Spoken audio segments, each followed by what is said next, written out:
Ang totoo? Ang sabihin mo, siniraan mo na ako sa mga bata? Hindi mo man lang ako hinintay na magpaliwanag sa kanila? Para ano pa? Hindi ka naman magsasabi ng totoo. Malamang sa malamang itatanggi mo. At ano, ako pang sisisihin mo? Dahil wala na akong inasikaso kundi trabaho. Ang daya-daya mo. Kasi ako habang nagpapakabisi sa negosyo ko, kayo ang nasa puso't isip ko. Para sa pamilya natin yon. Eh ikaw, wala ka nang ginawa kundi silipin kung anong pagkukulang ko sa'yo bilang asawa. Eh ikaw, minsan ba tinanong mo ng sarili mo? At naisip mo man lang ba kung paano maging mabuting asawa? Hindi naman, di ba? Tinulungan niya lang ako. Mas importante ba talaga yung pride at lintik na ego mo? Ha? Hindi mo man lang ba tatanungin kung ano nangyari sa akin? Hindi mo ba nakikita ang kalagayan ko? Francis, wala na ang anak natin. Kasalanan mo to. Kasalanan mo ang lahat ng to. Mukhang dito na nga ako mamamatay. Hindi man lamang ako nagkaroon ng pagkakataon na makitang muli at mayakap ang mga anak ko. Siguro, kung naging mabuting asawa man lamang ako kay Isabel, hindi ko pagdadaanan ng lahat ng ito. Sana hindi ko sinayang ang maayos at magandang pamilya na binuo namin noon. Sana naisip ko na maaari ko itong danasin. Diyos ko, patawarin niyo ako. Gusto ko pa mabuhay.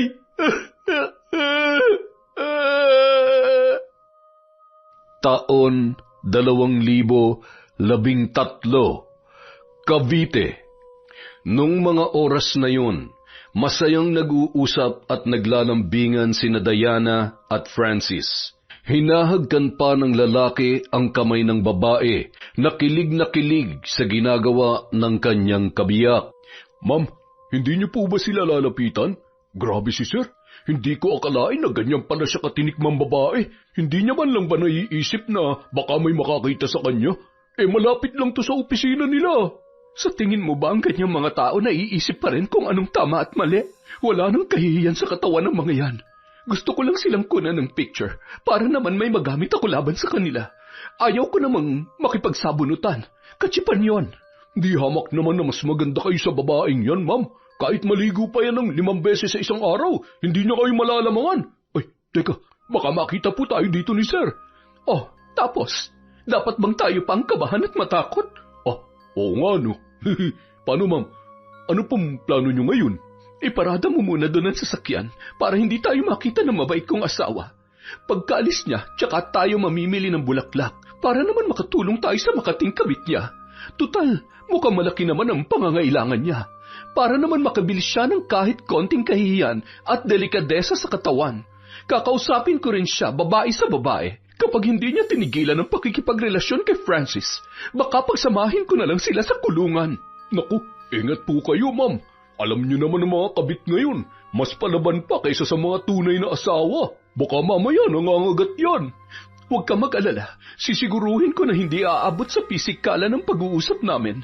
Hindi hamak na mas malaki akong babae kaysa sa kanya. Kaya kung sakali magpapatulan ko, siguradong dehado siya sa akin. Kawawa naman, kumakabit na nga lang tapos mapipilayan pa. Samantala. Paano babe? Uwi na ako ha. Magkita na lang tayo bukas. Pupuntahan kita sa apartment mo tapos pwede rin tayong kumain sa labas at alam mo na. Ikaw talaga? Masyado mo naman akong pinapa-excite. Sige na, kahit anong oras bukas, basta tumawag ka muna ha. Galingan mo magpaalam at huwag ka magpapahalata. Mas mabuti na yung nag-iingat tayo. Hindi na kailangan yun. Mukha namang wala nang pakialam sa akin yun eh. Wala nang inatupag yun kundi negosyo niya. Baka nga kahit hindi na ako umuwi sa bahay, hindi na mapansin nun eh. Kung hindi lang para sa mga bata, wala nang dahilan pa para... basta. Ang importante, nandyan ka palagi para sa akin. I love you. I have to go. I love you too. Mag-ingat ka sa pagmamaneho. See you tomorrow, babe. Masayang kumakaway si Diana habang tinatanaw ang sasakyan ni Francis na papalayo. Nung mga sandaling yun, nakangising pinagmamasdan ni Isabel ang babae bago tuluyang bumaba ng sasakyan. Nararamdaman ko na habang tumatagal, lalong napapalapit ang loob sa akin ni Francis. Isa sa mga araw na to, mapapasakin na siya. Kapag nagbunga ng pagmamahalan namin, siguradong mas pipiliin niya ako at ang magiging anak namin. Ang ganda ng mga roses ngayon, Miss, pabili naman ako ng white roses. Lahat na yan, please. Teka, si Isabel to Anong ginagawa niya dito? Hindi kaya nakita niya kami? Miss, are you okay? May dumi bang mukha ko or nagagandahan ka lang sa akin? Ganyan din kasi ako titigan ng asawa ko noon Yes po. Sure po bang kukunin yung lahat ng to? Oo naman. Don't worry, may pambayad ako. Alam mo, favorite ko kasi ang white roses. Maliban sa natural scent compared sa ibang mga magagarbong bulaklak, mas decent itong tingnan. It symbolizes purity. Nababagay ito sa mga taong may mabubuting puso. At alam mo yon, yung may delikadesa syempre, katulad ko. Ikaw? Ano hong ibig niyong sabihin? Parang namutla ka yata. Anemic ka ba? Ang ibig kong sabihin ay kung ito rin bang paborito mong bulaklak? Lahat naman po ng mga yan paborito ko. Mas lalo po kasing gumaganda ang isang bouquet kung iba-ibang bulaklak ang inilalagay. Ganun pala yun? Akala ko pa naman magkapareho rin tayo ng gusto pagdating sa bulaklak. Ma'am, saan niyo gagamitin ng napakaraming to? Siguro kukuha lang ako ng panlagay sa mga flower vase ko. Tapos yung iba, i-reserve ko siguro sa bural ng asawa ko. Bakit ho? I mean, ikaw naman, nagpapanik ka kaagad. Alam mo kasi napapansin ko na patay yung asawa ko sa kabit niya. Kaya nasabi ko yon. Masyado naman ho kayong palabiro, ma'am. Sandali lang ho ha. Ipaparedy ko lang ho muna ang mga ito. Manong, pasuyo naman ho nito. Hetong bayad. Keep the change. Ivan, pasuyo naman. Pakitulungan si Manong. Salamat. Ma'am, sobra-sobra naman ho yung payment nyo. No, it's okay. Tip ko na lang yan sa'yo. Malay mo, last day mo na sa flower shop na to. Alam mo kasi, kayang-kaya ko tong ipasara kung gugustuhin ko. Or pakiusapan yung may-ari na huwag siyang tatanggap ng immoral na empleyado. Alam mo, kanina ka pa ha? Kung may gusto kang sabihin, diretsuhin mo na ako. Hindi yung dinadaan-daan mo pa ako sa bahaging mo. See? So kilala mo naman pala kung sino ko. At alam mo rin siguro kung bakit ako nandito. Don't worry, dear. Hindi ako makikipag-away. Sabunutan o di kaya makikipagsampalan. Obviously, hindi ka naman masasaktan kapag sinampal kita. Kasi mukha naman makapal yung pagmumukha mo. Ito na sana ang una't huli nating pag-uusap. Makinig ka sa akin. Layuan mo ang asawa ko dahil kung hindi, sisiguruhin ko na mawawalan ka ng trabaho. Layuan kong asawa mo? Bakit hindi ang asawa mong kausapin mo? Talian mo kung gusto mo. Alam mo kasi, kahit anong gawin mo, hindi na kayo babalik sa dati dahil alam ko, nararamdaman ko na mahal ako ni Francis. Mahal? Yan ang akala mo. Pero ang totoo, isa ka lang sa mga babaeng kinalolokohan niya. Sabihin na nating ikaw ang title holder ng pagiging kabit dahil ikaw masyado kang asyumera. Pero ang hindi mo alam, maliban sa iyo meron pa siyang reserba. Alam mo, higit sa kanino man, mas kilala ko ang asawa ko na kabit ka. Kabit ka lang kaya dapat alam mong ilugar ang sarili mo. May mga anak na kami, kaya huwag ka sana maging dahilan upang tuluyang masira ang pamilya na matagal ko nang iningatan at nilalaban. Huwag niyong sasagarin ang pasensya ko dahil hindi niyo alam kung anong kaya kong gawin. In fairness masyadong kakaiba sa ilong ang pabango mo. Kaya hindi nakapagtataka na tulad ng mga bulaklak, kung sino-sino na lang nabubuyog ang dumadapo. Kahit nga langaw naaakit sa amoy na yan Masyado kasing, alam mo na. Ayun, tama. Masyadong malansa. Walang hiya ka? Oops, anong gagawin mo? Ihahampas mo sa akin yan? Baka nakakalimutan mo na customer mo ko. Customer is always right. Right? Visit ka? Nakangiting tumalikod si Isabel at naglakad patungo sa kanyang sasakyan. Nilingon pa niya si Diana na noon ay mababakas ang labis na pagkainis sa kanyang muka at nakatikom pa ang mga kamao. Nagsisimula pa lamang ako, umuusok ka na? Ay, kung marunong kang pakiusapan, wala tayong magiging problema. Sorry na lang kung hindi ka talaga pasisindak. Sana lang kapag nawalan ka ng trabaho ay pulutin ka pa ng asawa ko. Baka nga naman mahal na mahal ka niya katulad ng paniniwala mo. Ma'am, nagsasalita na po kayo mag-isa. Uwi na po tayo. Tara na. Baka kasi makalimutan ko na hindi dapat nananakit ng hayop. Kawawa naman, pahaging pa lang parang aatakihin na sa puso sa sobrang inis. Alam mo, bagay nga sila ng sir mo. Paano po kapag nalaman ni sir na pinuntahan mo yung kabit niya? Ay, di mabuti ko magsusumbungan Diana na yon para makita natin kung hanggang saan nila kayang dalhin ang pagtataksil nila sa akin. Alam mo, kahit naman nung magkasintahan pa lamang kami ay talagang babaero na yan si Francis. Ang mali ko lang, palagi ko siyang binibigyan ng pagkakataon na magbago, lalo na nung may anak na kami.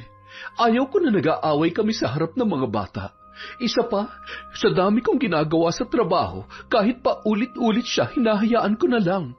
Pero ngayon, napansin ko kung gaano kalalim ang relasyon nila. Bilang na lang sa kamay ko ang gabi na magkakasabay kaming kumain at magkakatabi sa pagtulog. Hindi ko alam kung anong pinakain sa kanya ng babaeng yon. Ay, iniisip ko lang ang mararamdaman ng mga anak ko kapag nalaman nila ang totoo. Ang tibay niyo nga po, mami, ni hindi man lamang kayo umiyak nung makita niyo may kasamang ibang asawa ninyo. Ay, siguro dahil hindi ako nasasaktan. Maaaring dahil manhid na ako sa ginagawa ni Francis sa akin. Kung tutuusin, hindi ko naman siya kailangan sa buhay ko, pero kailangan at mahal na mahal siya ng mga anak namin. Kapag ipinawalang bisa ko ang kasal namin, kapag hinayaan ko siyang mapunta sa iba, baka ako ang sisihin ng mga bata. Dahil sa mata nila, mabuting ama si Francis. Ang hindi nila alam, nagmumukha lamang mabuti yon dahil magaling ako magtimpi, magtiis, at hanggat maaari, pinagtatakpan ko ang mga kalokohan niya. Ay, maiintindihan naman siguro kayo ng mga anak ninyo, ma'am. Dapat lang na malaman nila ang totoo. Kasi habang pinagtatakpan at pilit niyong inaayos ang pamilya niyo, unti-unti namang sinisira ng asawa ninyo. Sigurado mauuwi din ang lahat sa wala. Sinasaktan at pinahihirapan niyo lang ang sarili niyo, ma'am. Baka sakit na ng asawa ninyo ang pambababae. Sabagay, pogi at may maayos na trabaho naman, kaya siguro... Alam mo ang totoo? Kaya siya nagkakaganyan? Dahil masama ang loob niya na mas malaki ang ipinapasok kong pera sa pamilya at lalong-lalo na para sa anak namin. Kaya hindi niya matanggap dahil saksakan ang kitid ang utak niya. Ayaw niya sa lahat ng mga ginagawa ko. Yung pagpapatayo ko ng sariling restaurant at iba ko pa negosyo. Noong una, akala ko dahil ayaw niya mapabayaan namin ang mga bata. Pero habang tumatagal, nakikita ko na kung ano talagang dahilan niya.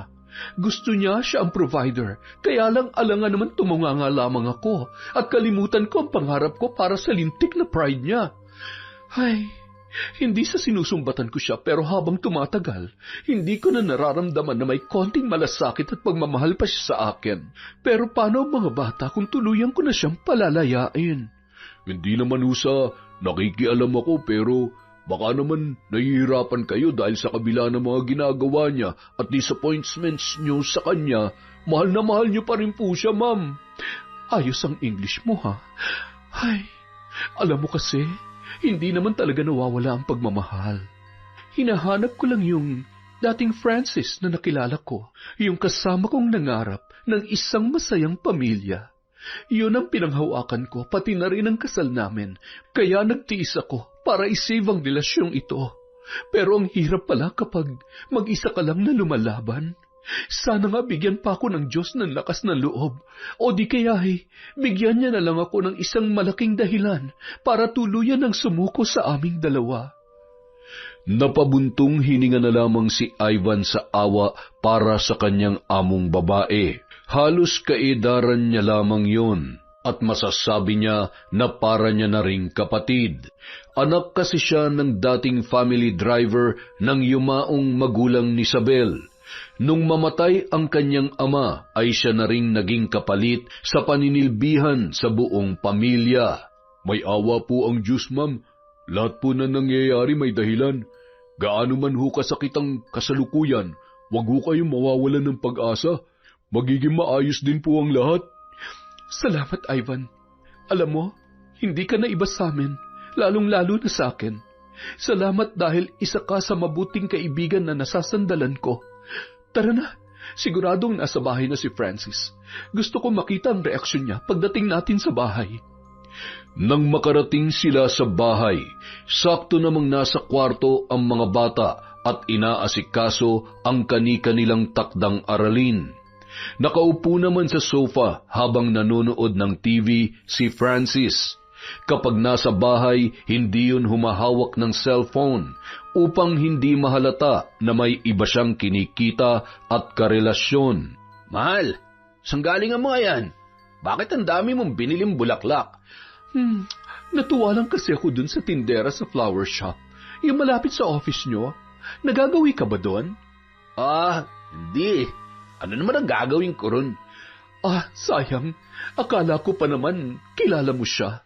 Maganda siya at yung tipo ng babae na habulin ng mga lalaki. Niloloko ko nga eh. Sabi ko, magsara na siya at baka magawi ka ron at makalimutan mo na may asawa at anak ka na. Kung ano-ano na naman yung pumapasok dyan sa isip mo.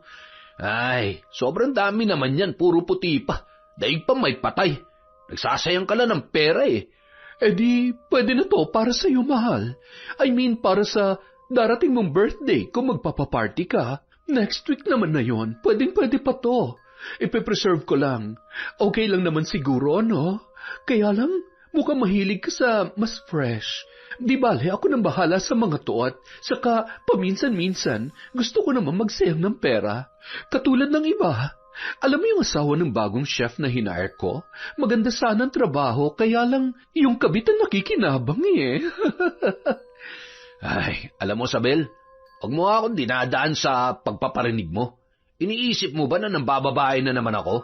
Wala akong kasalanan sa'yo, kaya kung inaatake ka na naman ng kapraningan mo, itigil mo na yan. Ha? Ano bang sinasabi mo? Ni hindi nga sumagi sa isip ko yan eh. Teka, ano ba masama sa pagbili ng bulaklak at pagkukwento? Alam mo yung kwento ko about cheating ay uso yun ngayon.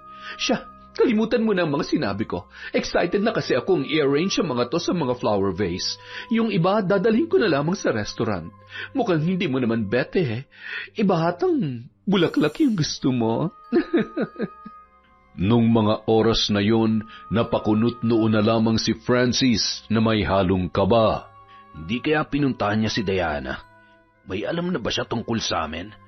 Ay, kahit kailan talaga hindi ko mabasa kung ano nasa utak niya eh. Nang gabi rin yun, nang makatulog na si Isabel ay pasimpleng kinuha ni Francis ang kanyang cellphone sa kanyang kotse. Doon niya kasi madalas iwanan yon. Pagbukas niya ay nakita niya ang napakaraming missed calls ni Diana. Sinubukan niyang tawagan ng babae, ngunit nakapatay na ang cellphone noon. Ano ba nangyari? Ay, bakit nakapatay ang cellphone niya? Mas mabuti pa, puntahan ko na lang muna. Nagmamadaling pumasok sa loob ng bahay si Francis at kumuha ng damit sa kanyang cabinet. Nagising naman si Isabel at inusisa kung saan ang kanyang lakad. Anong oras na? Aalis ka? Hang out with friends? Medyo problemado lang yung isa naming katrabaho kaya sasamahan muna namin. Okay lang ba? Pasensya na, magpapaalam naman sana ako kaya lang ayaw ko maistorbo yung tulog mo. No worries. Sige na, mag-iingat ka. Uuwi ka pa ba? Anong oras ka uuwi? Ha? Hindi ako sure eh. Pero wala namang problema kung umagahin ako dahil day off ko naman bukas. Okay. Sige na't baka hinihintay ka na nila. Teka, ako nang maghahanap ng damit mo. Yan. Bagay sa'yo yan. Aba, ang gwapo naman talaga ng asawa ko ha. Parang gusto ko rin mag-day off bukas. Mahal naman, alam mo na mga aalis ako, di ba? Oo, pinayagan naman kita. At saka, dadamayan mo yung kaibigan mo, di ba? Hindi ba pwedeng ako muna? Nalulungkot din ako. Wala na tayong oras para sa isa't isa. At saka, miss na rin naman kita eh. Hindi mo ba ako namimiss? Ay, siyempre, namimiss. Ikaw talaga. Kaya pala kung ano-ano na naman yun, naiisip mo kanina dahil namimiss mo lang ako. Dapat sinabi mo na lang kaagad. Ay, pakis nga. Ikaw naman kasi eh. Hindi ka marunong makiramdam. Matapos ang matagal na panahon ay muling naramdaman ni Francis ang presensya ng kanyang asawa na si Isabel. Ewan ko na lang kung mapapakinabangan ka pa ng kabit mo pagdating mo doon. May nalalaman ka pang kaibigan, ha? Akala mo mapapaniwala mo ako? Matapos ang mainit na gabi ng mag-asawa ay nakatulog ng mahimbing si Francis. Nakangising pinagmasdan ni Isabel ang kanyang asawa. Kung tuluyan ka na talagang mapapamahal sa kabit mo at darating ang araw na talagang mas mahal mo na siya higit sa akin at sa mga anak mo, wala na sigurong dahilan pa para pigilan kita. Gusto ko na rin maging malaya sa sakit na paulit-ulit mong pinaparamdam sa akin. Pagod na akong mahalin ka, Francis. Napakahirap mong intindihin. Kinabukasan, nagising si Isabel na wala na ang kanyang asawa sa kanyang tabi. Agad niyang kinuha ang cellphone at tinawagan yon ng paulit-ulit. Hindi noon sinasagot ang kanyang tawag. Napabuntong hininga na lamang siya, sabay umupo sa balkonahe ng kanilang bahay. Naroon naman si Ivan noong mga oras na yon. Abala yon sa paglilinis ng kotse ng kanyang amo. Lumabas si Isabel at agad na nagtanong sa kanyang driver, "Si Francis, nakita mo bang umalis?" "Opo, ma'am. Kaalis lang po ni sir." Ibang klase talaga. Ang kakapal at ang lalakas ng loob. Talagang hindi niya kayang tiisin ang babaeng yon. "Baka naman po may ibang lakad." "Sa tingin mo matapos ang mga nalaman ko at nakita natin kahapon, mag-iisip pa ako ng maganda sa mga oras na hindi ko siya kasama? Lahat ng kilos niya paghihinalaan ko na, Ivan. At kasalanan niya kung bakit ako nagkakaganito, kung bakit pinag-iisipan ko na siya ng masama." "Ay, sabihin mo na sa kanyang totoo, ma'am. Kung talagang napapagod ka na at nahihirapan ka na, hindi naman siya nakikialam ako dahil buhay niyo yan. Relasyon niyo yan. Hindi mo naman kailangan bitbitin ng isang bagay kung nahihirapan ka na. Pwede mo nang bitawan. Yung mga anak mo, maaaring sa umpisa, mahirapan, tsaka masaktan. Pero pasasaan ba't matatanggap din nila yan? Isa pa, hindi naman habang buhay kaya niyong itago ang kalokohan ng asawa niyo. Kaya ka lang naman inaabuso ni Francis dahil alam niya na hindi mo siya susukuan dahil sa mga anak ninyo. Gumising ka na sa katotohanan. Hindi na magbabago yun, lalo na't ilang beses niya na palang ginawa yan sa inyo." "Alam mo, tama ka. Pero sa tingin ko at pakiramdam ko, kahit hindi akong umayaw, isa sa mga araw na ito, nararamdaman ko na tuluyan niya na kaming iiwan. Kagabi, habang natutulog siya, tinatawag niya ang pangalan ng babaeng yun. Gusto ko siyang sampalin, at siguro kung may hawak akong matalas na bagay ay baka... magkakasala lamang ako sa Diyos." "At lalo kang magkakasala kapag patuloy kang kakapit diyan sa sitwasyon na mayroon ka ngayon. Ay, akala ko habang nagkakaedad ako, mahirap pang walang asawa. Mas mahirap pala kapag nakapag-asawa ka ng ganyan. Alam mo yun, ikaw nga maganda, matalino, at halos lahat nasa iyo na. Niloloko ka pa ng asawa mo. Ako pa kaya na medyo alanganin tapos wala pang pera." "Alam mo, mas masarap kang mahalin yung mga katulad mo. Masaya na sa simpleng bagay.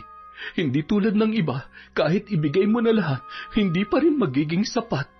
Alam mo, ito yung pinakamasakit, yung hinahanap niya sa iba ang mga pagkukulang ko sa kanya, sa halip na gumawa siya ng paraan para maging mas matibay yung pagsasama namin.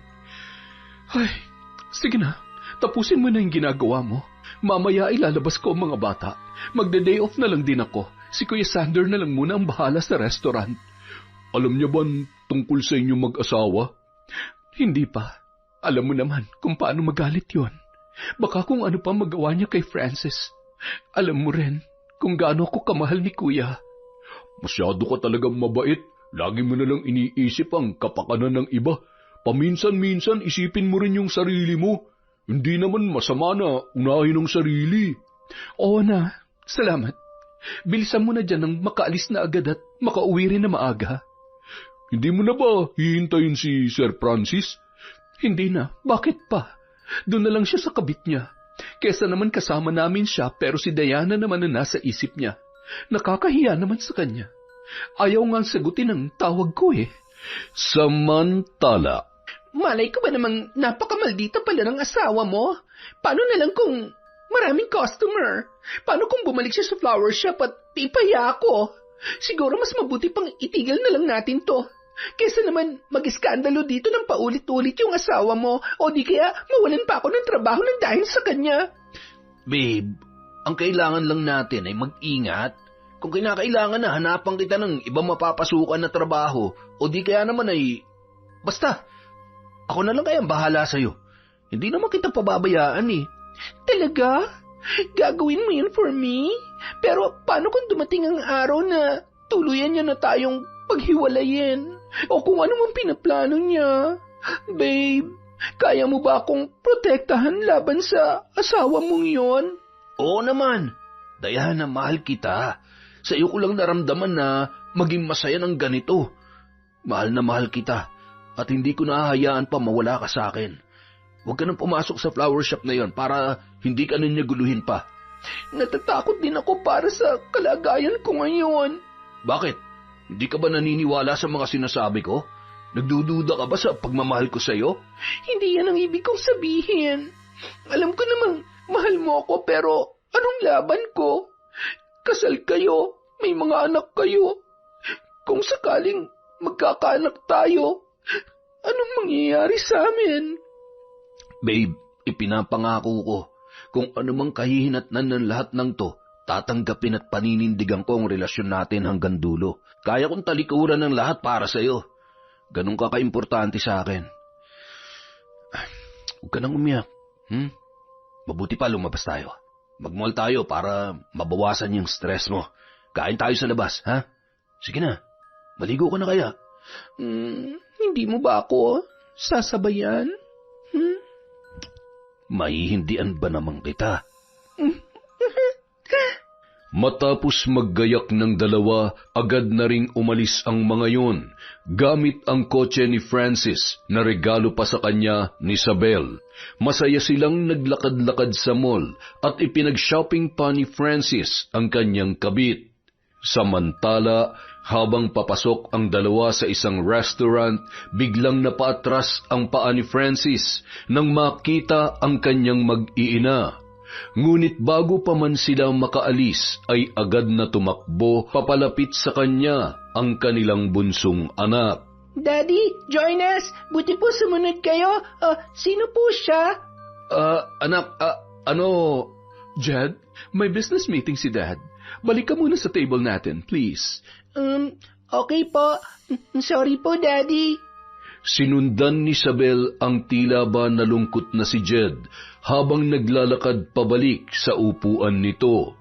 Napatingin din siya sa dalawa pa niyang anak na nakatitig sa kasama ng kanilang ama na si Diana. Ano? Talaga bang wala na kayong pinipiling lugar? Proud kayo? Gusto mo bang ipangalandakan sa lahat ang kababuyan at kataksilan ninyo? Ikaw babae, hindi ka ba nahihiya at nandidiri? Umalis na kayo dito. At ikaw, mag-uusap tayo pag-uwi mo. Sana maging handa ka sa magiging desisyon ko. Ikaw naman babae, napakawalang hiya mo talaga. Napakalakas din ng loob mo. Pagbibigyan kita sa gusto mo, ibibigay ko sa iyo ang asawa ko pero sisiguruhin ko na magsasama kayo sa hirap. Tandaan mo, darating ang araw na mas doble pang sakit ang ipaparanas niya sa iyo. Umalis na kayo dito. Bilis! Nakikita kayo ng mga anak ko. Mom, sino po yung kasama ni Dad? Meron po bang... Anak, sa bahay na natin pag-usapan yan. Kumain na lang muna tayo. Nung mga sandaling yun, titig na titig kay Isabel ang kanyang mga anak. Nababakas ang pagpipigil nito ng luha. Nagtinginan naman ang dalawang bata na tila ba nakakaramdam na sa mga nangyayari. Matapos kumain, umuwi na ang mag-iina dahil nawalan na sila ng gana sa pamamasyal. Samantala, bandang 8:00 na ng gabi nang makarating si Francis sa kanilang bahay. Nakaupo sa sala ang kanyang asawa, pati na rin ang dalawa niyang anak na nasa edad 15 at 12 taong gulang. Buti naman at nakauwi ka na. Maupo ka. Panahon na para pag-usapan at tuldukan ng lahat ng ito. Nasabi ko na sa mga bata ang totoo. Ang totoo? Ang sabihin mo, siniraan mo na ako sa mga bata? Bakit hindi mo na ako hinintay na magpaliwanag sa kanila? Bakit pa? Hindi ka naman magsasabi ng totoo. Malamang sa malamang itatanggi mo. At ano? Ako pang sisisihin mo? Dahil wala na akong inasikaso kundi trabaho? Ang daya-daya mo. Kasi ako habang nagpapakabisi sa negosyo ko, kayo ang nasa puso't isip ko. Para sa pamilya natin yon. Ikaw, wala ka nang ginawa kundi silipin kung anong pagkukulang ko sa'yo bilang isang asawa. Minsan ba tinanong mo na ang sarili mo? O naisip mo man lang ba kung paano maging mabuting asawa? Hindi, diba? Pagod na akong patunayan ng sarili ko na magiging mabuti akong ama ng mga anak natin at magiging karapat-dapat akong asawa mo. Pakiramdam ko kahit anong gawin ko, walang kwenta eh. Kasi ikaw yan, oh. Tapos ako. Huwag mo akong daanin sa pagiging pa-victim mo. Ni minsan hindi ko sinilip kung anong klaseng trabaho meron ka. Hindi kita pinipilit sa kung anong dapat mong ibigay at dapat mong gawin bilang padre de pamilya. Ang hinangad ko lang ay maging magulang ka sa mga anak natin at maging tapat ka sa relasyon natin. Daddy, paano niyo po nagawa to? Alam niyo ba na matagal na po naming alam ang tungkol sa ginagawa niyo pero hindi namin sinasabi kay Mami dahil ayaw namin na mag-away kayo. Isang beses nakita kayo ng best friend ko. Pinadala niya sa akin ng picture niyo ng babae na yon. At kahit ako, minsan ko na rin kayo nakita na magkasama. Paano niyo kami nagawang ipagpalit sa babaeng yun? Kaya pala, pati kayo, busy na rin dahil sa may iba na kayo. Hindi totoo yan. Huwag mong isipin na ipagpapalit ko kayo sa kahit na sino man. Oo, may relasyon kami. Oo, mahal ko siya, pero mas mahal ko pa rin kayo. Mga anak ko kayo at kahit anong mangyari, tatay niyo ako. Ang kapal na mukha mo para harap-harapang sabihin sa amin yan. Mahal mo na siya. Mahal mo na ang kabit mo. Sabagay, obvious nga naman. Ngayon mas malinaw na sa akin at sa mga anak mo ang lahat. Ngayon mamili ka, kami ng mga anak mo o ang babae na yon. Hindi mo pwedeng gawin sa akin to. Kahit ano man maging pasya ko, mananatiling anak ko sila at ako ang... Hindi kami mag-a-adjust sa'yo dahil ginusto mo yan. Kung hindi mo kayang talikuran ng babae mo, kalimutan mo na kami ng mga anak mo. Ang lakas ng loob mo. Napakayabang mo ah. Bakit? Anong pinagmamalaki mo ah? Dahil may pera ka? Oo, may pera ako. Oo, may karapatan ako magyabang sa katulad mo. Dahil wala kang kwentang asawa. Total yan naman ang tingin mo sa akin, di ba? Eh di sige, at least ako, iwanan mo man ako, kaya kong kumayod para sa mga bata at kaya kong ibigay lahat ng pangangailangan nila. Eh ikaw, anong ipagmamalaki mo maliban sa kabit mo? Makakaalis ka na. Hindi ka namin kailangan. Mga anak, pumasok na kayo sa kwarto at magpahinga. Ako nang bahala dito. Ito ba talagang gusto mo? Kaya mo ba talagang gawin sa akin to? Bakit hindi? Ikaw ba nagdadalawang isip man lamang kapag nambababae ka? At ngayon harap-harapan mo pang sinabi na mahal mo ang kabit mo? Anong akala mo? Katulad ng dati hahayaan na lamang kita? Yun ba ang gusto mo? Pagod na akong maging mabuting asawa sa'yo. Ayoko na. Huwag ka mag-alala. Ibibigay ko sa'yo ang kalayaan na gusto mo. Ayaw ko rin namang habang buhay na nakatali sa apelyido mo. Makalipas ang 5 taon, hawak ni Diana ang cellphone ni Francis habang nanginginig ang kanyang kamay. Naliligo noon ang kanyang asawa dahil papasok yon sa trabaho. Ilang buwan pa lamang mula nang maikasal sila ng lalaki. Oh, bakit mo ba pinakikialaman yung cellphone ko? Akin na nga yan? Sino si Grace? May bagong babae ka na naman? Babae ka dyan. Pwede ba wag kang praning? Mabuti pa maglinis ka ng bahay. Kalat-kalat oh. Wala ka naman trabaho pero hindi mo magawa magligpit dito. Alam mo ni minsan, kahit ang laki-laki ng bahay namin, wala kaming katulong ni Isabel, hindi naging makalat ang bahay kahit patatlong anak namin. Kahit nung maliliit at naglalaro pa yung mga bata, hindi naging ganito. Ay, ewan ko sa'yo. Para kang hindi babae. Paano na lang kapag nagkaanak ka na? Eh di kumuha ka ng katulong. Asawa mo ako, hindi ka sambahay. At talaga nag-demand ka pa. May papasahod ka? Alam mo naman kakarampot lang ang kita ko. Naubos mo na nga lahat ng ipon kong pera tapos magde-demand ka ng katulong dito sa napakaliit na apartment na tinitirhan natin? Kung ayaw mo, edi wag. Ang dami mong sinasabi. At pwede ba wag mo akong ikukumpara sa asawa mo dahil hindi ako si Isabel? Mahigpit na hinawakan ni Francis gamit ang kanyang kanang kamay ang panga ni Diana habang nanlilisik ang kanyang mga mata dala ng galit. Wag na wag mo akong pagtataasan ng boses, ha? Alam mo kung meron man akong pinagsisisihan sa buhay ko, yun ay nakilala at pinakasalan pa kita. Wala ka namang kwenta. Walang kwenta? Bakit? Dahil may iba ka na namang nagugustuhan? Napakawalang hiya mo para paniwalain ako na mahal mo ako, pero nagagawa mo akong pagbuhatan ng kamay. Hindi ka naman masasaktan kung matino ka eh. Lintik na buhay to. Oh. Wala ka nang binigay sa akin kundi problema eh. Isang malaking pagkakamali na iniwan ko yung pamilya ko para sa'yo. Lumabas ka na nga dito sa kwarto. Nakakairita yung mukha mo eh. Pati sarili mo, hindi mo na maasikaso. Nang matapos magbihis, umiiyak pa rin si Diana sa sofa habang hinihimas ang kanyang tiyan.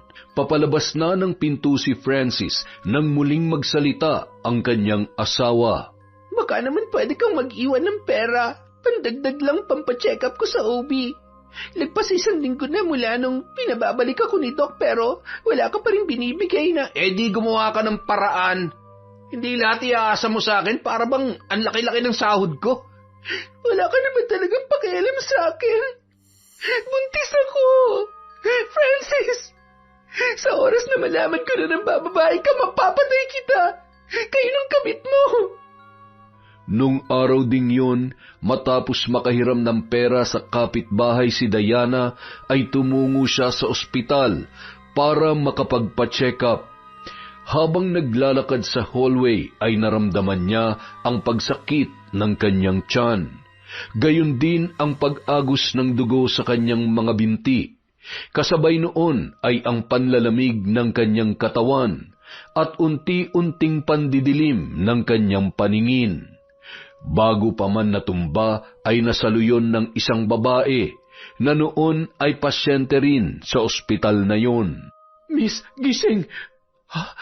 Diana? Nurse, tulong! Dinudugo siya! Agad namang dinala sa emergency room ang babae at inasikaso ng mga doktor at nurse sa ospital. Ano daw ba nangyari dun? Malamang buntis. Ay, nakita mo ba yung itsura niya? Parang napabayaan na. Sinasabi mo ba na pinabayaan siya ng ex-husband mo? Ganoon na nga. Hindi naman mangyayari to sa kanya kung naalagaan siya ng maayos ni Francis. Hayop talagang lalaki yun. Hindi na nagbago kahit kailan. Ay, ito yung sinasabi ko. Akala niya siguro kapag naagaw niya sa akin si Francis, magiging masaya na ang buhay niya. Hindi niya alam, kinuha niya lamang ang sakit ng ulo ko. Ay, alam mo, hindi ko alam kung normal to. Kanina nung makita ko siya sa ganoong kalagayan, naawa ako sa kanya. Alam mo, sobrang galit na galit ako sa kanya noon. Pero matagal ko na siyang pinatawad at gusto ko magpasalamat dahil... Kung hindi dahil sa kanya, hanggang ngayon pinuproblema ko pa rin ang pambababae ni Francis. Speaking of the devil, alam mo, nakita ko yun nung nakaraang araw lang papasok sa isang motel. At yun na nga, hindi si Diana ang kasama niya. Bakit parang gulat na gulat ka pa? Kung sa simbahan siya pumasok, doon ka magulat. Excuse me, kamag-anak po ba kayo ng pasyente? Kakilala lang ho. Hindi po namin makontak yung asawa niya. Pero, kumusta ho ang lagay niya? Ay, ikinalulungkot ho namin pero wala nang bata sa sinapupunan niya. Sa ngayon ay wala pang malay yung pasyente. Hinintay ng dalawa na magising si Diana. Nang imulat ng babae ang kanyang mga mata, ay hindi yun makapaniwala sa kanyang nakita. Ikaw? Anong... Huwag ka mag-alala. Hindi ako nandito para awayin ka. Oo, galit ako sa mga nagawa mo sa akin noon, pero matagal na kitang napatawad. Kumalma ka muna dahil hindi makabubutihan para sa'yo. Kanina nawalan ka ng malay sa hallway. Dinugo, kaya nandito ka sa emergency room. Ang baby ko? Okay lang ba siya?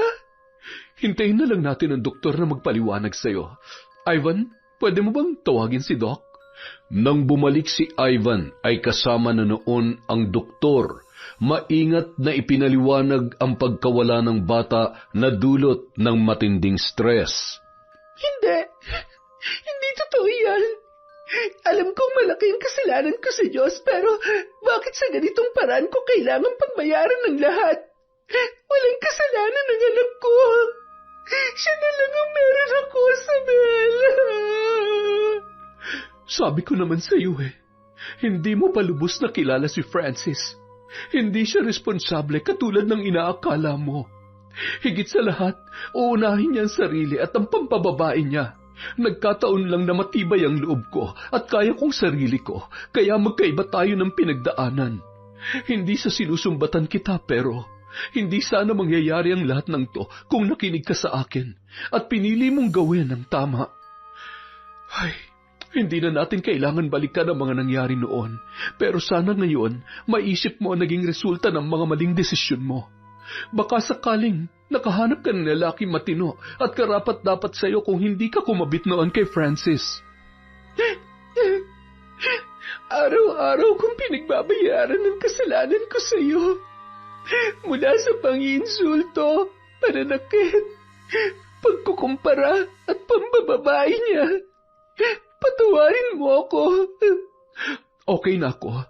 Ang kailangan mo sa ngayon, patawarin ang sarili mo. May panahon ka pa para ibangon ang iyong sarili. Hanggat nakatali ka sa kanya, habang buhay mong pagdurusahan ang pagkakamali mo sa nakaraan. Salamat. Salamat at napakabait mo pa rin sa akin sa kabila ng lahat. Nung araw na yun, binayaran ni Isabel ang hospital bills ni Diana. Papaalis na yun nang siya namang dating ni Francis. Anong ginagawa mo dito? Hindi ko naman yata kailangan magpaliwanag sa'yo. Diana, magpagaling ka at magpalakas. Tayo na, Ivan.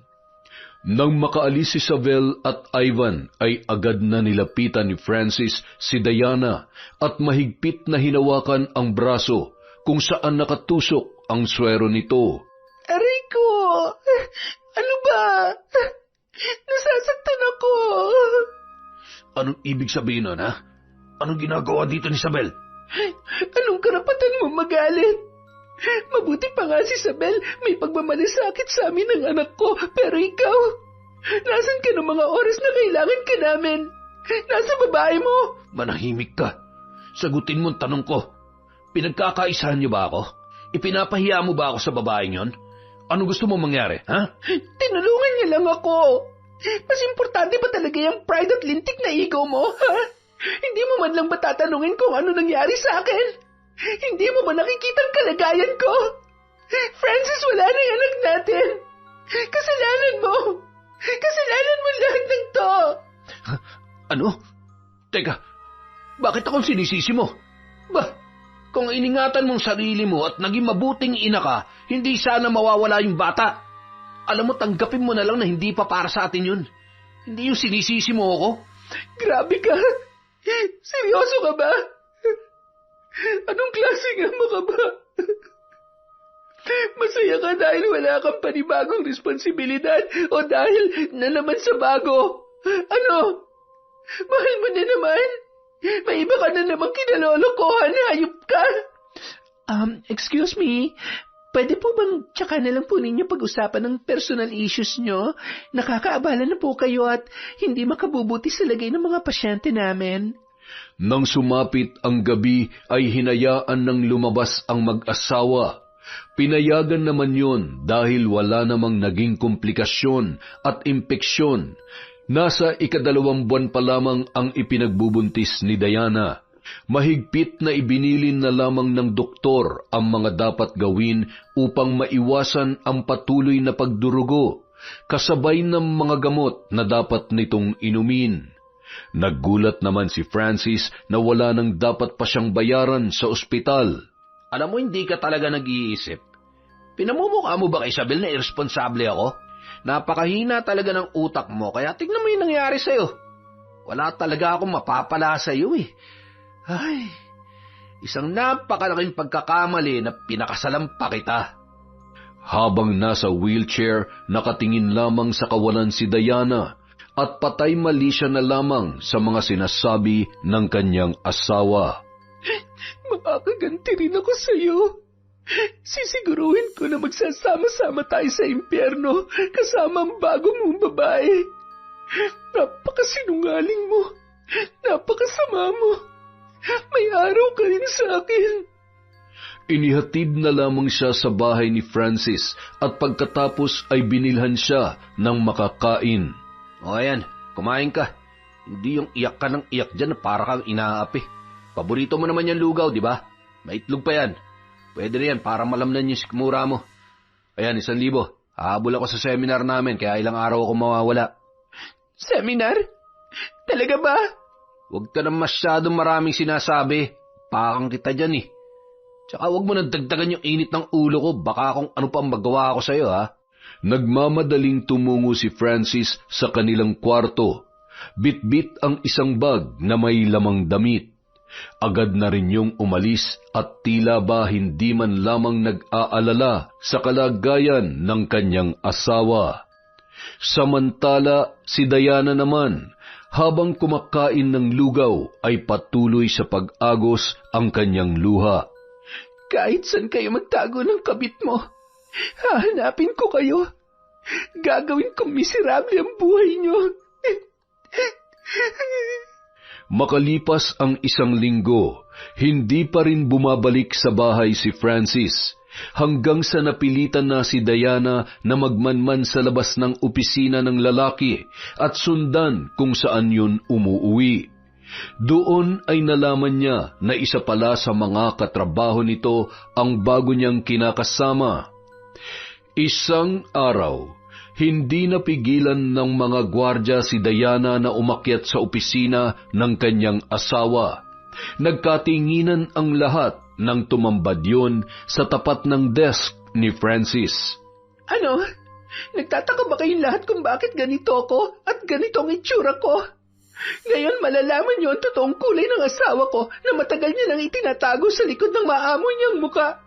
Pati na rin ang isa sa mga kasamahan niyo na bago niyang biktima at isa ring tanga na pumatol sa may asawa. Diana, ano ba? Umuwi ka na. Uuwi ako sa bahay at doon tayo mag-uusap. Hindi. Ba't mo ako pa uuwiin? Bakit? Nahihiya ka na malaman nila kung anong klaseng tao ka? Imposible namang hindi ka nila kilala sa pagiging matinik mo sa mga babae.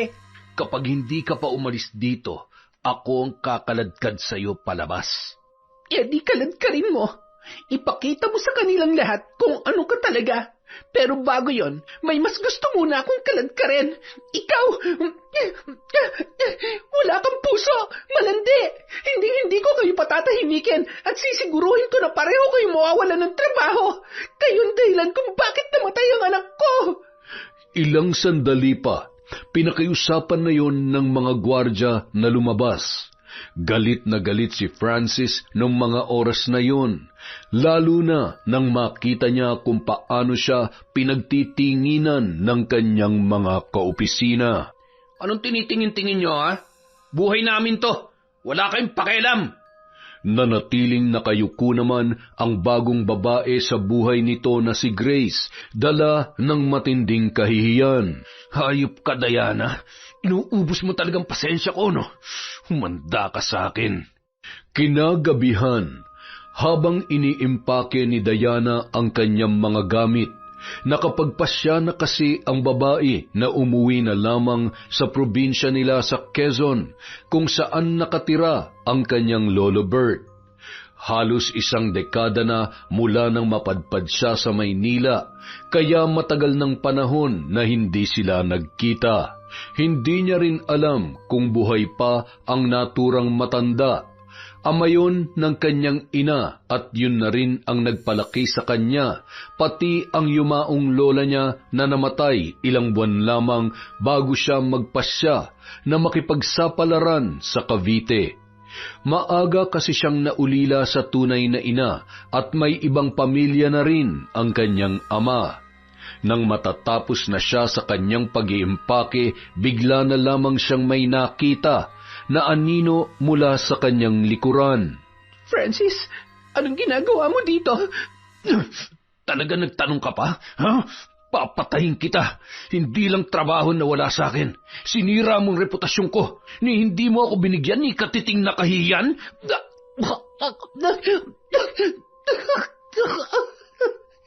Kahit patayin mo pa ako, siguradong magiging miserable na rin ang buhay mo. Hindi ka lang manloloko kapag pinatay mo ako, isa ka ng kriminal.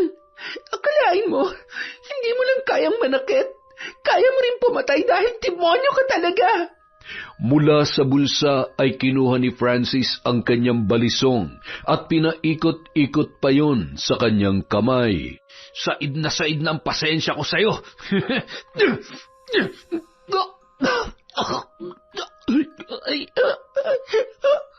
Unti-unti nawalan ng malay si Diana at hindi pa nakontento ang lalaki. Hiniwa niya pa pababa ang pisngi nito. Nang makita ang napakaraming dugo sa kamang higaan, unti-unti yung natauhan at napatingin sa hawak niyang balisong. Sumilip yun sa bintana at siniguro na walang makakakita sa kanyang pag-alis. Makalipas ang ilang minuto, pumasok ang may-ari ng apartment at tumuloy yon nang may marinig na pagdaing. Ay, Santissima! Sino may gawa sa nito? Sandali lang, hihingi ako ng tulong. Mga kapitbahay, tulong! Tulungan niyo kami! Bilisan ninyo! Tumawag kayo ng punerarya! Ambulansya pala! Ano hong nangyari? Mamaya ka na magmarites! Tumawag ka ng ambulansya, lintik ka! Hindi ka pa nagbabayad ng upa! Makalipas ang isang linggo, nakakulong na si Francis at nasa kritikal na kondisyon pa rin si Diana. Hindi nagdalawang isip na tumulong si Isabel nang malaman niya ang nangyari sa babae na minsan niyang kinamuhian. Alam mo ang tanga-tanga mo. Bakit mo pa tutulungan ang babaeng yun? Dapat doon hayaan mo nang mamatay. Sinira niya ang pamilya mo kaya kulang pa yung pinagdadaanan niya. Sabihin na natin na, oo, malaki ang kasalanan niya sa atin, pero napagbayaran niya na yon.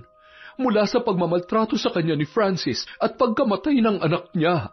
Hindi naman dapat namimili ng tutulungan, di ba? Babae rin ako at naiintindihan kong pinagdaraanan niya. Alam mo, biktima lang din siya ni Francis. Ang kasalanan niya ay nalaso ng utak niya. Napaniwala siya ng lalaking yon. Gawain niya yun mula sa unang naging babae niya at marami pang iba bago niya binahay si Diana. Kaya tama lang na nasa kulungan siya ngayon at sana mabulok na siya doon. Wala naman siyang babalikan pa sa labas ng selda eh. Okay, kung yan ang desisyon mo. Pero itong tatandaan mo, may limitasyon ng pagtulong, ha? May sakit ka. Yung mga anak mo nag-aaral pa. Pinaghirapan mo lahat ng meron ka hindi para ibigay at itulong sa iba, kundi para sa sarili mo at sa mga anak mo. Alam ko naman yan, kuya. Huwag ka mag-alala. Alam ko kung anong ginagawa ko. Ha? Maraming salamat. Sige, pasensya na. Ayaw ko lang na naaabuso ka ng kahit na sino eh. Siya nga pala, sige. Alis na ako. Saan ka pupunta? Sa kulungan. Pagkakataon ko na para makaganti sa Francis na yun. Abat, ilang taon niya na akong pinagtataguan.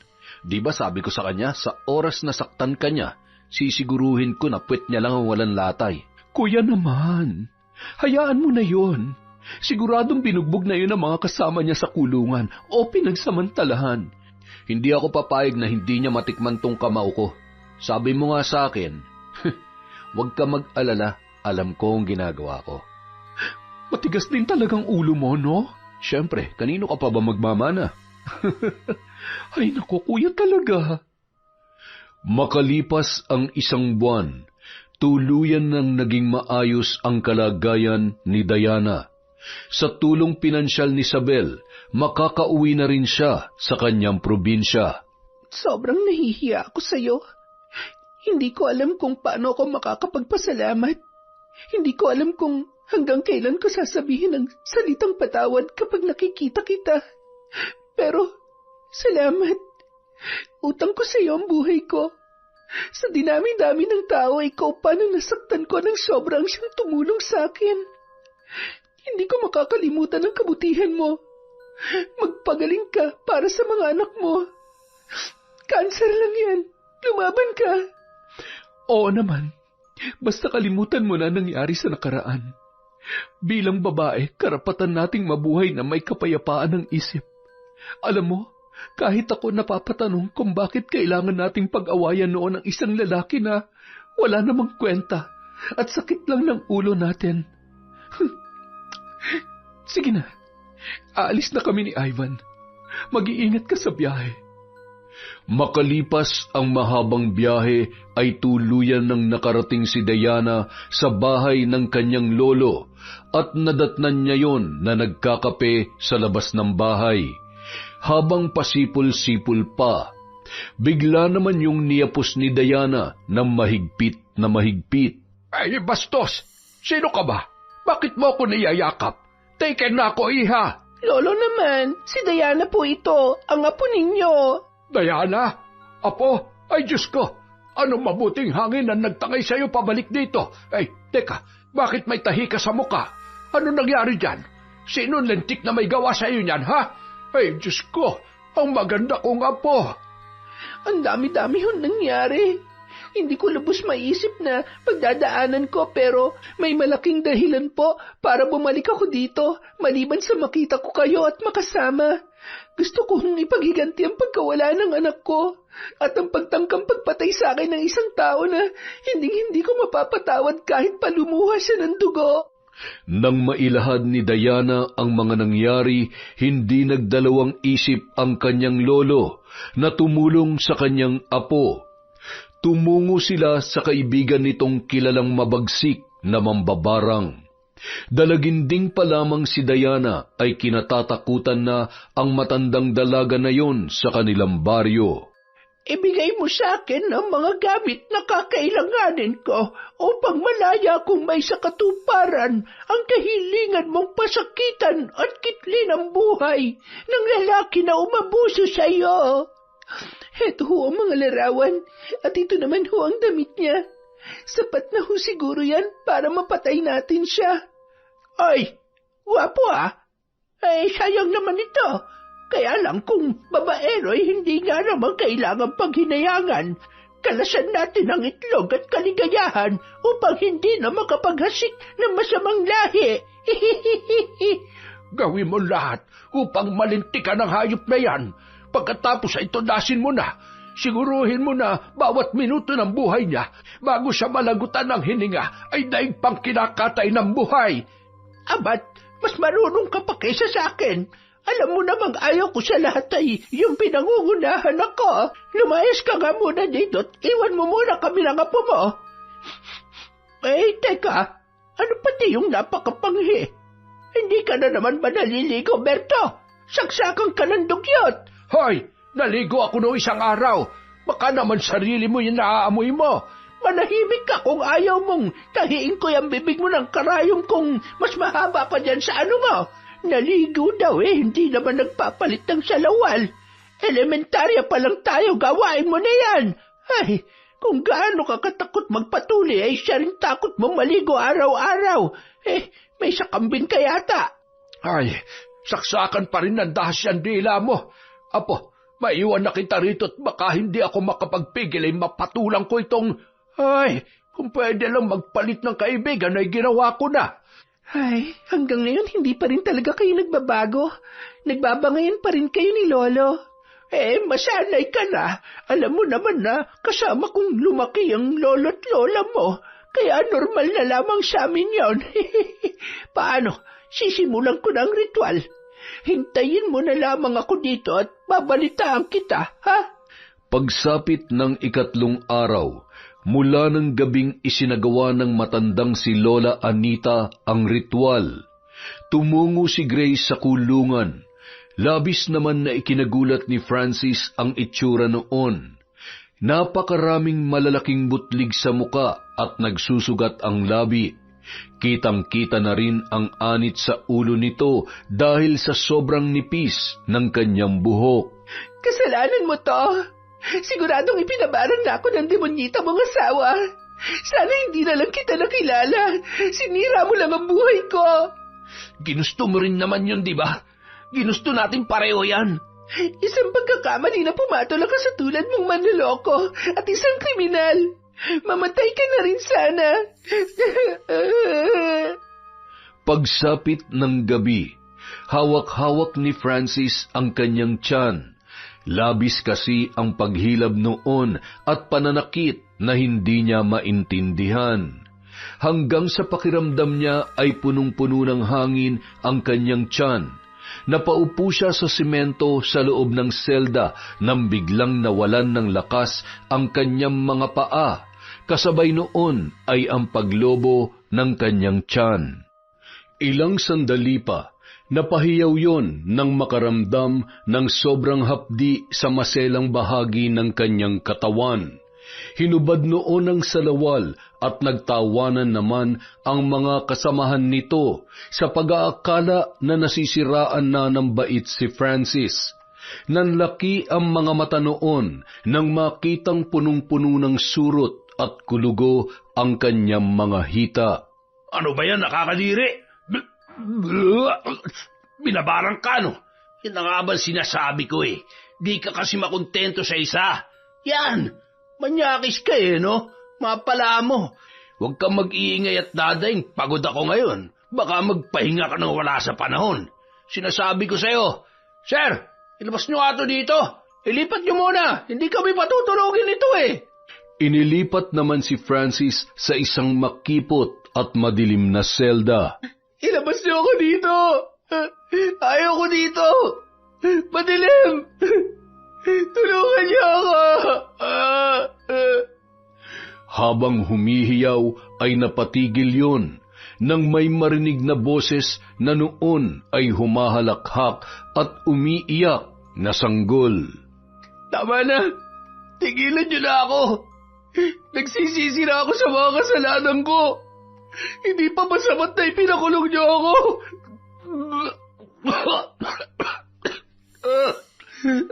Tama na. Huwag mo akong papatayin. Pasensya ka na.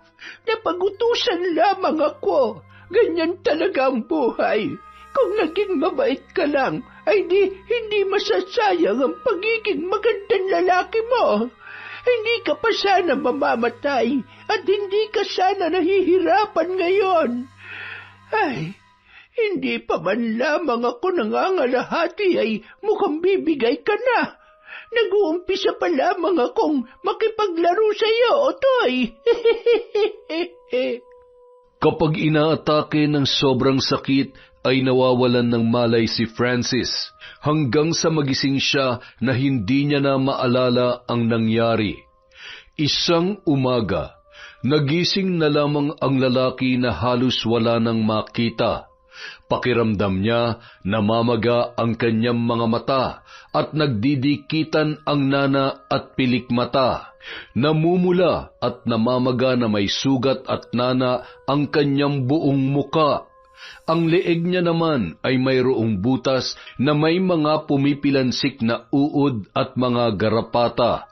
Sa tenga nito may mga patay na tipaklong, habang patuloy ang pagtulo ng dugo sa kanyang ilong. Mukhang dito na nga ako mamamatay. Hindi man lamang ako nagkaroon ng pagkakataon na makitang muli at mayakap ang mga anak ko. Siguro kung naging mabuting asawa lamang ako, hindi ko pagdadaanan ang lahat ng ito. Sana hindi ko sinayang ang magandang pamilya na binuo namin noon. Sana naisip ko na maaari ko itong danasin. Diyos ko, patawarin niyo po ako. Gusto ko pa pong mabuhay.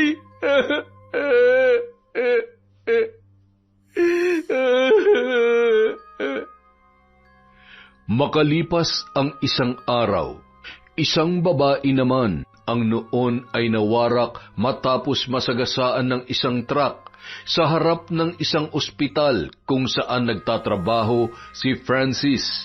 Nagsilapitan ang mga tao at pilit na kinilala kung sino ang babaeng yun. Naku po, si Grace yan ah. Grabe, kawawa naman. May sakit na nga, inaaksidente pa. Ay. Pagsapit ng gabi, naghihiyawan ang mga preso at nagrereklamo sa amoy na masangsang na hindi malaman kung saan nagmumula.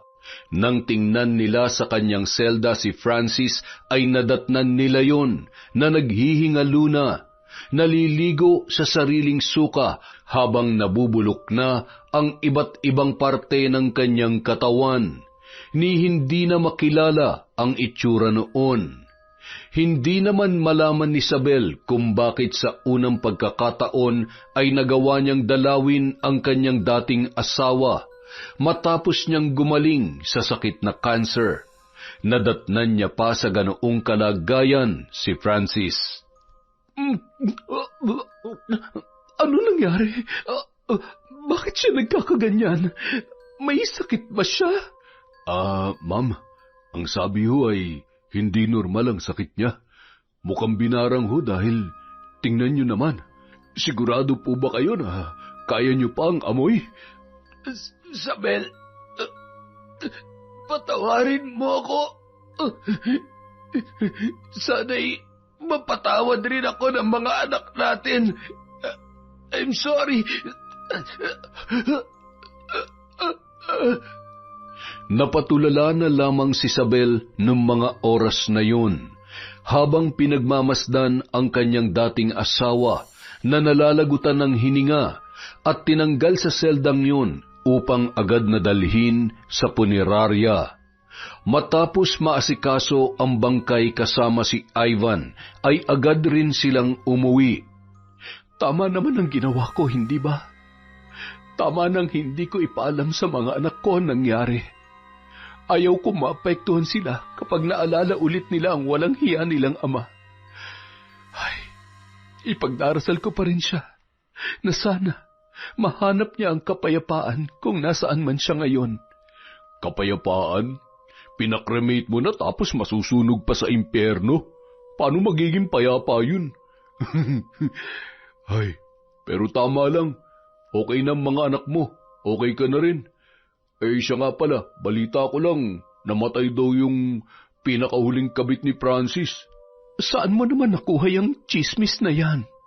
Yung pinsan ko na nagtatrabaho dun sa dating pinapasukan ni Loverboy, ang sabi bago namatay ay binarang din daw. Alam mo, sigurado ko na binarang din yan si Francis. Kita mo naman yung itsura, kakaawa, nakakatakot at hanggang ngayon naaamoy ko pa rin yung masangsang at hindi ko maipaliwanag na kung sakali man, iisang tao lang ang posibleng nagtanim ng galit na maaaring gumawa noon sa kanila. Si Diana siguro, no? Grabe naman kasi yung pinagdaanan niya eh. Oo, alam ko kahit kung marunong ako mambarang nung panahon na galit ako, malamang sa malamang, ganoon din ang ginawa ko sa kanila. Kaya lang, hindi naman ako ganoon kasama. Mas magaan pa rin yung gawin ng tama. Masaya na ako na maayos ang lagay ng mga bata. Nakakapag-aral sila sa paaralan na gusto nila. Nabibigay ko lahat at higit sa lahat, gumaling na ako. Napakaraming dahilan para magpasalamat sa Diyos. Dati sabi ko sa Kanya, hindi niya ba ako mahal? Mabuting tao naman ako Pero bakit kailangan kong pagdaanan yon? Pero ngayon, mas naiintindihan ko na. Ginawa niya lang yon para magising ako sa katotohanan. Ay, kumusta na kaya si Diana? Malamang masaya na yun. Nakaganti na siya eh. Yun nga lang, nagkasala naman siya sa Diyos. Sana lang ay huwag niyang hayaang mabuhay na punong-puno ng galit mula sa kanyang nakaraan. Marami pang pagkakataon na magbabago sa buhay niya. Sana sa susunod ay piliin niya kung anong tama at nararapat. Huwag na sana siya magtiyaga sa lalaking gagawin lang siyang kabit. Samantala. Apo, anong plano mo ngayong tigok na yung Francis na yon? Dito na lang ho ako, Lolo. Mas payapa at malayo sa gulo. At saka, matanda na ho kayo. Lumalala na rin ho yung madalas na pananakit ng dibdib ninyo. Kailangan may kasama na kayo dito. Tsaka na lang ho ako babalik sa Cavite. Gusto ko naman pong maranasan na alagaan kayo. Hindi mo naman ako kailangang alagaan. Kapag namatay ako ay ibinilin ko kay Anita na itapon na lamang ako sa ilog para walang gastos. Ang mahal magpagawa ng kabaong tapos magpapakain ka pa ng mga tsismosang nakikiramay at magrereklamo na matabang yung lugaw. Wag na oy. Ay nako, kayo talaga. Puro kayo kalokohan. Pinapatawa lamang kita. Kumusta ka na? Sigurado ka ba na okay ka na talaga? Ay, hindi po ganun kadali na makalimot sa lahat-lahat. Pero alam ko at hindi ako nawawalan ng pag-asa na magiging okay din po ako. Gusto kong matulog na hindi sumasagi sa isip ko ang mga nangyari, lalo na ang mukha ni Francis. Pakiramdam ko kapag naaalala ko siya, para akong binabangungot. Kapag humaharap ako sa salamin at nakikita ko tong peklat ko, lagi kong naaalala kung gaano siya kasama. Kaya dapat lang na paghigantihan ko siya. Wala siyang karapatang mabuhay at manakit pa na maraming babae na nabiktima niya. Ipinagdarasal ko rin na sana wala nang tumulad sa pagkakamali ko. Lahat ng mali, masaya lang sa umpisa. Mas masakit maningil ang karma. At danas na danas ko po yun. Sobrang nakakakonsensya yung nakasakit ako ng kapwa ko babae dahil lang sa kagustuhan kong mahalin at magmahal. Sana hindi ko hinayaang maging dahilan ng sakit ng damdamin at pagkasira ng isang pamilya. Kung mabibigyan man ako ng pagkakataon na muling magmahal, sisiguruhin kong sa tamang paraan na. Natutuwa ako sa iyo. Hindi dahil sa sinasabi kong tama ang kumabit, pero dahil marunong kang matuto sa iyong mga pagkakamali. At higit sa lahat, tanggap mo na nagkasala ka. Walang perpekto sa mundong ito na punong-puno ng tukso, apo. Basta hanggat nabubuhay ako, nandito lamang ako para sa iyo. Makalipas ang ilan pang taon. Ivan, nakita mo ba yung mag-ina? Walang tao sa loob eh. Oh, imposible naman ho, sir. Tinawagan ho ako ni Isabel. Ang sabi sa akin ay aalis kami kasama mga bata. Hindi niya sinabi kung saan, basta sabi niya magbihis na maayos. Kaya pala napaka-pogi mo ngayon, ha? Mabango pa. Siya nga pala. Kumusta naman kayo ng kapatid ko? Hindi ko nga rin alam, sir eh. Nahihiya naman akong sabihin sa kanya yung totoong nararamdaman ko. Baka mamaya mabasted lamang ako. Alam niyo naman sitwasyon namin. Yan siya. Tapos nandito ako. Isa pa, baka mamaya hindi ako magustuhan ng mga bata. Ayaw ko naman magalit sa akin ng mga yun. Bakit ka ba kinakabahan? Ikaw nga itong tumayong tatay sa mga bata. Lalo na nung nagkasakit si Isabel. Hindi ka nawawala sa tabi niya. Alam mo, kahit hindi mo sabihin, mula pa noon, nakita ko na kung bakit hindi ka na nag-asawa. Kung bakit ganun kakaalaga sa kapatid ko at mga pamangking ko. Huwag mong maliitin ang sarili mo. Ang isipin mo ay kung gaano kabuti ang puso mo at intensyon mo. Yun lang ang tanging mahalaga. Salamat, Sander, Sander ka dyan. Bayaw na, huy. Para kang others. Kiss kita dyan, eh. Tara sa kusina. Samahan mo na lang ako magmerienda. Nang makarating sa kusina, laking gulat na lamang ni Ivan nang makita ang napakaraming handa sa mesa. Kitang-kita niya ang saya sa mukha ng mga anak ni Isabel. Tito Ivan, may importante pong sasabihin sa inyo si Mami. Ano yun? Sino ba may birthday? Di man lang ako nakabili ng regalo. Walang may birthday. Para namang hindi mo tanda ang lahat ng petsa ng birthday ng mga bata at ng mga asong gala dito. Gusto lang kitang surpresahin. Nakikita mo ba to? Oo, kahon. Kulay pula at kwadrado. Teka, lalagyan yan ng... Uy, wala akong pambili niyan ha. Wala rin naman akong paggagamitan. Ay nako, saksakan ka talaga ng slow. Para sa iyong singsing na to. Yun ay kung papayag ka na maging tatay ng mga anak ko. Pwede ba tayong magpakasal?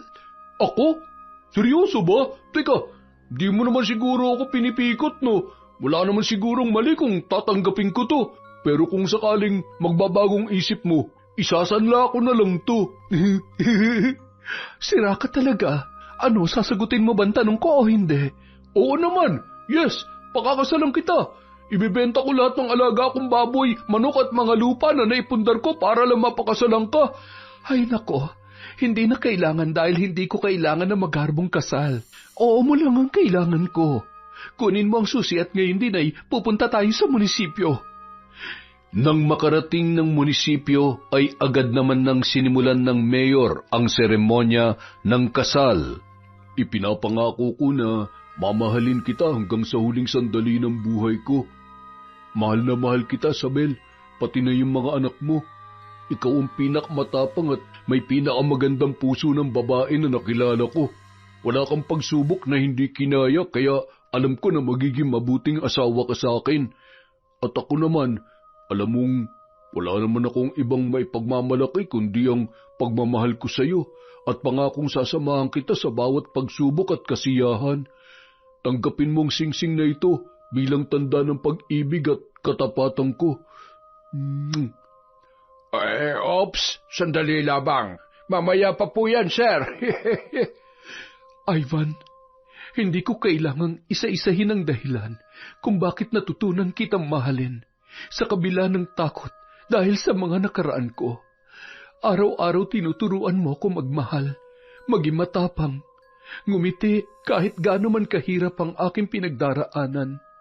Ikaw yung taong naging karamay ko at nasasandalan. Ikaw ang nag-alaga sa akin noong panahong may sakit ako at halos sukuan ko na ang buhay. Salamat dahil pinaramdam mo sa akin na mahalaga ako bilang isang babae. Wala na akong mahihiling pa sa Diyos kundi bigyan niya ako ng mahabang buhay upang ikaw naman ang alagaan at mahalin ko, kasama ng mga anak ko na labis na napamahal sa iyo. Tanggapin mo ang singsing na ito bilang tanda ng pagmamahal at katapatan ko. Mahal na mahal kita. Dahil sa kapangyarihan na ipinagkaloob sa akin ng batas, kayo ay aking ipinapahayag bilang mag-asawa. Now, you may kiss the bride. Sa kabilang banda, Tao po! Tao po! Lola Bert! Diana! Oh, ikaw na naman. Anong ginagawa mo dito, ha? Di ba sabi ko naman sa'yo, tantanan mo ng apo ko. Umalis ka na. Pero Lolo, nagmamahalan po kami dalawa. Seryoso po ako sa apo ninyo. Kaya ko naman po siya muhangin eh. Makoy, nako, kanina ka pa ba? Kanina pa kita hinihintay eh. Lolo, inaaway mo na naman bang boyfriend ko? Hindi na ba talaga magbabago ang isip mo? Talaga bang... Ay, anak naman ng teteng, oo. Mahal ho namin ang isa't isa. Binata siya, walang sabit, at saka... Saka ano? Magpapakasal na ho kami, Lolo. Magkakaapo na ho kasi kayo. Ano? Buntis ka na? Naninik yung pandibdib ko. Hala, Lolo, gising. Tunang, tulungan niyo ho kami. Ano nangyari dyan? Nahimatay ho si Lolo. Ano pong gagawin natin? Siya, tumabi kayo. Kulang lamang siya halikyan si Berto. Anong ginagawa mo at nakanguso ka, ha? Hahalikan mo ako? Juicy ka pa? Akala mo naman pagkabango-bango ng hininga mo, hindi ka naman nagsisipilyo. Pwe! Ganon ha? Sige, pagbibigyan kita. Halika dito.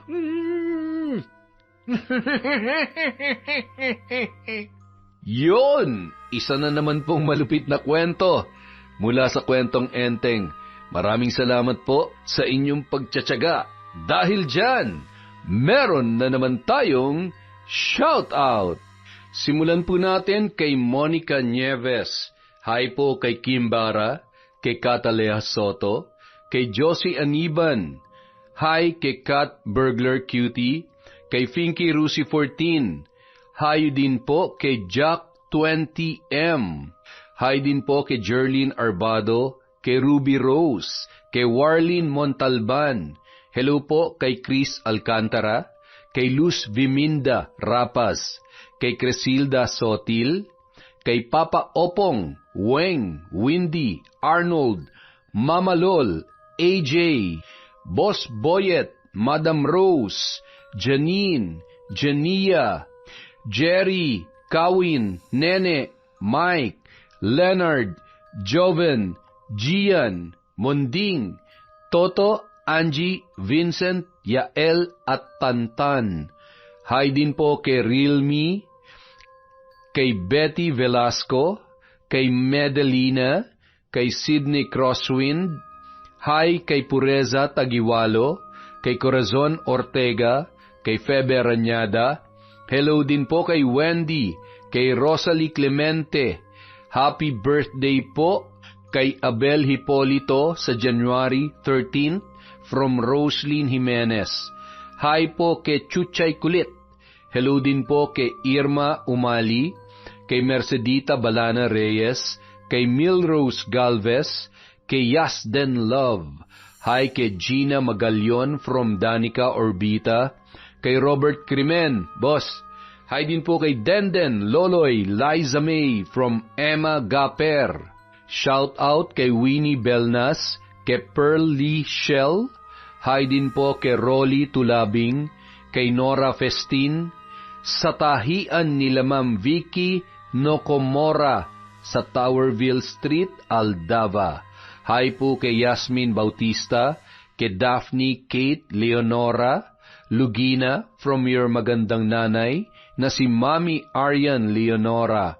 Hi po kay Lorena Cabigas, kay Edgardo Fontanilla sa Galedo family from Babes Rai. Shout out din po kay Milagros Barkin. Hi po kay Tita Tessie, kay Rowela Ameja, kay Celia Tolentino, kay Chenny Ocol, Salve Gabad, kay Ronald Belza Bahado, kay Janice Delfin Ramirez, Norsen TV, Jennifer Sacris. Uy, tagal mong nawala ah. Hi po kay Lisa Takada, kay Mel Santarita, kay Ray Buendia, Billy Ray, Jenny May from Lucy Buendia. Hi po kay Grace of Kuwait from Jessie Register. Hi kay Milet from Nueva Ecija, kay Marilu Copino from Nagoya, Japan, kay Roslyn Jimenez, kay Leona Taytay, kay Filipina Palsario, kay Sam Escobar, kay Emmy Ofalia, kay Marila Squit from UAE. Hello po kay Jonah Lopez, kay Lalabs Barbie from Dubai. Hi kay Marideth Jurila, kay Marcos Balingasa, Corazon Ingay, Richard Flores, Kurt Mina, Joy Fernandez of Hambil Romblon, kay Mary Ann Valderramos, kay Genevieve Suco, Aiza Domingo, kay Luel de la Peña, Mamiliana Nalugon, at Catherine Lentija. Maraming salamat po sa walang sawang pagsuporta sa Kwentong Enteng.